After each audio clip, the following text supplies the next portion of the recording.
De ziekenhuizen zijn gefuseerd. De kleinere ziekenhuizen worden dan opgegeten door die grotere. En dat is een trend die alsmaar verder doorgaat. En er is ook nog, laten we zeggen, iets anders gebeurd in 2006. Dat er een systeem is ontstaan van marktwerking en concurrentie met de invoering, zeg maar, van de zorgverzekeringswet. Wat behelst die zorgverzekeringswet?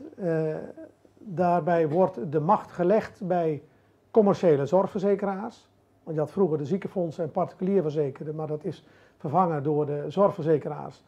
Met winstoogmerk en met concurrentie, hè, want die moeten elkaar beconcurreren om de patiënt. En je hebt ook concurrentie tussen ziekenhuizen en allerlei zorginstellingen. En huisarts en fysiotherapeut en noem maar op. En dat is een heel giftig mengsel. Want dat heeft ertoe geleid dat, inderdaad wat ik al zei, steeds meer ziekenhuizen zijn gaan fuseren. Maar ook dat die zorgverzekeraars zijn gaan fuseren. En je hebt nu feitelijk nog maar 4 grote zorgverzekeraars, zeg maar, die zo'n 80% van de markt in handen hebben. En die eigenlijk gewoon de wetten dicteren. Die bepalen of een ziekenhuis blijft of failliet gaat. En ook welke zorg u krijgt of niet. Er zijn natuurlijk wel landelijke regels voor, maar in de uitvoering zijn ze gewoon bepalend, want zij hebben het geld. En ze hebben heel veel geld. Aan de ene kant dus stijging, zeg maar, of schaalvergroting van de ziekenhuizen. Maar je ziet aan de andere kant ook dat een aantal artsen gewoon begonnen is met het oprichten van particuliere klinieken. Het ziekenhuis in Lelystad, IJsselmeer ziekenhuizen. U kent dat verhaal ongetwijfeld ook. Dat is ook failliet gegaan. En dan moet u zich voorstellen dat Flevoland, dat is ja, toch wel enigszins vergelijkbaar met Zeeland. Daar hebben ze dus nog maar 1 ziekenhuis. Staat in Almere. Maar Lelystad met 80.000 inwoners, met een gebied, zeg maar, wat ze bestreek aan patiënten van 180.000, dat is gewoon geen volwaardig ziekenhuis meer. Er is geen, de acute verloskunde is weg, de spoedeisende hulp is weg. En tegelijkertijd is het ziekenhuis failliet gegaan. En aan de andere kant zie je dan dat in Lelystad gewoon 4, 5, 6, 7 particuliere klinieken zijn. Dat is toch bizar. Het zijn allemaal dus dokters die zijn dan voor zichzelf aan het beunhazen. Nou ja, misschien wat al te negatief. Maar die zijn dan vooral met hun eigen winkel bezig. En je snapt wel, als mensen daar naartoe gaan, dan kan een ziekenhuis natuurlijk minder goed draaien. Want dan gaat het weer ten koste van de omzet, want ja, zo werkt het nu van het ziekenhuis. En ook werken daar dan minder dokters als er ook een aantal naar die particuliere klinieken gaan. Nou, dat is ook een ontwikkeling die je ziet. 10 jaar geleden waren er 250 particuliere klinieken, nu zijn er al 500 in het hele land. En het einde is nog niet in zicht. En dat heeft dus te maken met dat systeem van concurrentie en marktwerking, die dus ook die ontwikkeling stimuleert en in ieder geval geen strobreed in de weg legt. Dus die zorgverzekeraars die dicteren het, met aan de andere kant de belangen van de specialisten. Want een aantal specialisten is in loondienst, maar er zijn ook heel veel specialisten die zitten in een medisch specialistisch bedrijf. En dat is een soort maatschap waar als het ware specialisten zich in kunnen kopen. En die zijn ook heel erg gericht op omzet maken. En dat maakt ook die zorg onnodig duur. Want kijk, als het belangrijk is om omzet te maken, ja, wat ga je dan doen? Omzet maken. Ik vergelijk het ook wel eens met als je een journalist per zin betaalt, hoeveel zinnen gaat hij dan schrijven? Ja, heel veel zinnen. Nou ja, met een dokter is het dus niet anders. Dus je ziet ook die ontwikkeling. Aan de ene kant dat de ziekenhuizen steeds verder weg komen te staan, maar aan de andere kant dat er ook dingen gedaan worden die eigenlijk gewoon niet nodig zijn, maar gewoon die financieel aantrekkelijk zijn. Ik wil het met u nu hebben over het Nationale Zorgfonds en ook de financiering van de zorg. Want als ik aan u nu vraag, dan ja, laat ik dat eerst eens doen. Wie vindt dat de zorg onbetaalbaar wordt. Nou ja, zeg. En hoe komt het dat de zorg onbetaalbaar wordt? Wie wil daar wat op zeggen? De marktwerking op de zorg, dat het steeds duurder wordt, ja. De zorgverzekeraar zit er niet voor mij. Het is een bedrijf, daar moet aan verdiend worden. En hoe het met mij gaat, is oninteressant. Ik zou zeggen van nou jongens, oké, we zijn het er niet mee eens. Gooi van mij part heel het land plat.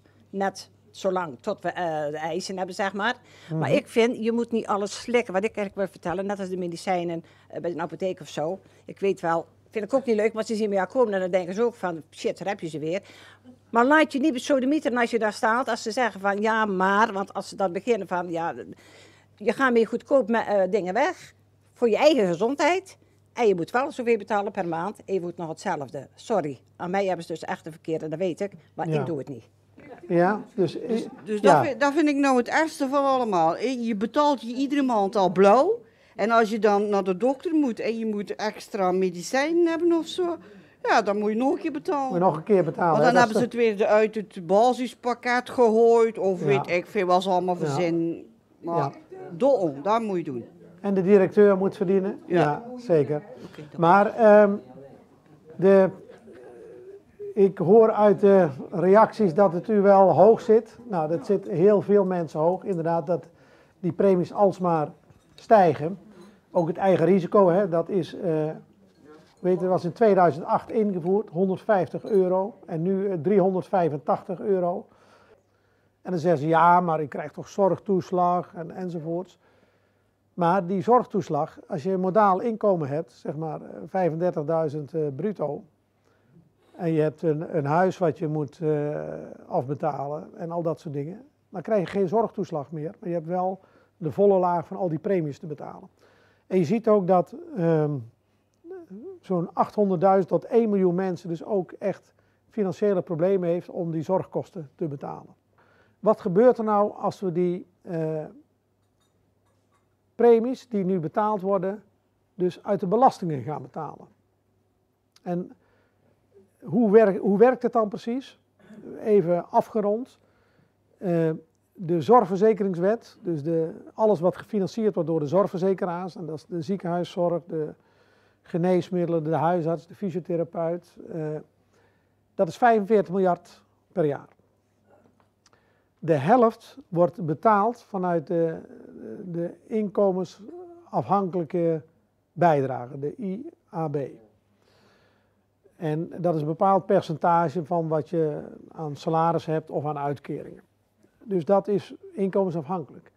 Maar die andere 20 miljard, of bijna 25 miljard, die zit in de vaste premie die u elke maand moet betalen. En die is voor iedereen gelijk. Die is voor die meneer of mevrouw die een ton verdient hetzelfde als voor degene die op het minimum zit. Kijk, en als jij €1000 netto in de maand hebt en je bent €120 kwijt, alleen maar aan de basispremie, dat is natuurlijk ontzettend veel geld. En wij hebben gezegd dat is oneerlijk, we gaan dat anders doen. Dus we hebben dat uit laten rekenen. En wat gebeurt er dan? Wat denkt u wat er gebeurt als we dus die 25 miljard dus niet meer zeg maar een vast bedrag laten zijn, maar op een inkomensafhankelijke manier laten betalen? Dus uit de belastingen. Want de belastingen zijn, mag bij ons nog wel wat progressiever, maar daar zit natuurlijk toch wel in, degene die meer verdient, dat die meer moet betalen. Dan gaan er 3/4 van de mensen, die gaan erop vooruit. En de rijkste kwart, die gaat langzaam maar zeker meer betalen. En dat omslagpunt, dat zit rond de 70.000, 80.000 euro. Wie verdient er hier 70.000 à 80.000 euro in de maand? Nee, in het jaar. Nou, ook bijna niemand, hè. Nee, om maar aan te geven dat ook dus in een systeem waarin je het, wij zeggen met een duur woord, fiscaliseert, dus uit de belastingen betaalt, dan gaat het gros van de mensen ten opzichte van de huidige situatie er flink in koopkracht op vooruit. En je hebt het voordeel dat je automatisch, als het ware, die premie betaalt.